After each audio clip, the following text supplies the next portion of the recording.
I'll go first. Okay, so a little bit about me is I grew up in a Christian household, and I was taught, the ways of God, blah, blah, blah, my whole life. And when I was 10, I was baptized. And I think it was more of just because my mom said, hey, your brother's getting baptized. She was like, do you want to get baptized with the rest of your siblings? And I was like, yeah, I know God, absolutely. And I remember I got baptized, and I stood up there in front of like 1,500 people at First Bible, and they said, do you have anyone you want to thank or say anything to God? And I just went, no, like I didn't want to talk, I didn't want to answer it. And I think at that moment I was just being dunked in water, and I never had a moment where like, hey, this is where I accepted Jesus into my heart. So fast forward all of these years later, so a little bit about me and backtrack. I'm going to try to make it all make sense.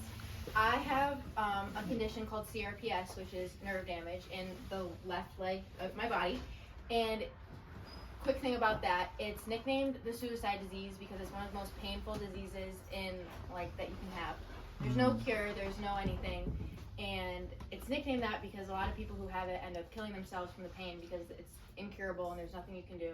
And I've done all the treatments, I've gone to hospitals and out of states for months, and you just learn how to treat it, you don't learn how to cure it basically. And Tuesday, a couple days ago, was the first day I kind of realized hey, I don't think I can do this anymore. And I was talking to my coworkers, and I was like, yo, I know why it's nicknamed suicide disease. And I texted my mom, and she's like, well, we can get you back in with a specialist, and we can do all the treatment. I'm like, they don't know, no one knows how to cure it, they don't know how to do anything. And literally 5 minutes after, Naomi texted me, and she's like, hey, Olivia Burkowski invited me to this event at RIT tonight. Do you want to come? And I'm like, I'm having such a bad day. I don't want to come. I'm just struggling so bad today. And she's like, Jesus can help. And I was like, girl, get over yourself. That's not anything. Mm-hmm. And so I ended up coming, and I sat through worship, and it was fine. And one of the leaders, Ivan, was speaking, and I've never heard this story. I've grown up in church my entire life, and I've never heard this story. And he was talking in Mark about the woman who was bleeding for 12 years, and she had done all the treatments, and she had gone through everything, and nothing, saved her. Nothing would heal her, and she just said, if I could just touch Jesus and be healed. And I'm sitting there, and I'm weeping. I'm just tears are pouring out of my face, and I'm like, why am I crying? And I had never heard that before, and it was so powerful. And I think I had a moment where I was like, hey, maybe I was just dunked in water when I was 10. There was never a moment. And in that moment, I was like, hey, this is when I accepted Jesus into my heart. And I realized, I got to stop looking for worldly things. I got to come back to God and come back to the foundation. And, so I got saved on Tuesday night. And then, fast forward to today, or a couple days ago, I had told my mom, I was like, Mom, this is what happened. I heard this story. And she texted me today. I was at work. And she's like, I'm crying during worship right now. And I'm like, why are you crying? She goes, during worship, Dan Dutton had come and spoke, and he was telling the story of the woman who was chronically ill for 12 years, and how God's working through me, and he's working through other people, and my story's living on. And so now I'm here. So that's that. So that's my testimony, I guess. So What made you decide to go Tuesday? Because you're like, nah, I'm not going, but then you decided to go. Naomi was like, don't make me go alone. So that. And I was like, okay, I guess. So I didn't really know anyone else besides Olivia and Naomi. So crazy. Awesome. But that's my story. Your turn. Okay. So I feel like I'm similar, starting. I grew up in the church. We always went with my family, and I'd never been baptized before. And kind of growing up now, I was realizing that's kind of just the faith I had from your parents. When you're little, you just do what they tell you to do. And the past I'd say year and a half, so it's kind of been I was looking to find my own faith, looking for places to go and find it. And I didn't really nothing clicked, nothing really stuck out to me. I was trying to go to different groups, and I felt I was calling me to come closer, but I didn't know how, really. And then fast forward to this week, we were at Merge on Monday, and I just felt he called me back. He was like, Jake was talking about how like people are like Christians who live like fake lives kind of and don't really live their life after Jesus. They just like check the boxes.